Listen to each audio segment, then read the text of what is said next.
যে সম্পদ আপনি কামাইতেছেন, যে সম্পদ আপনি জমাইতেছেন, আপনার কাছে কি মনে হয় এই সম্পদ আপনাকে মৃত্যু থেকে বাঁচিয়ে রাখবে? যদি সম্পদ মৃত্যু থেকে বাঁচিয়ে রাখতো তাহলে ফেরাউন কোনোদিনও মৃত্যুবরণ করতো না।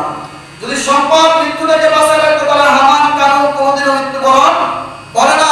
উত্তর সাহেব আবু জাহেল কখনো মৃত্যুবরণ করে না।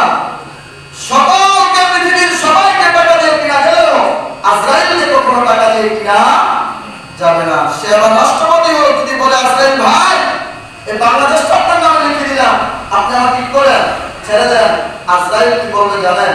যে শুধু বাংলাদেশ কেন, আমার একটা পাখার ভাড়া যদি আমি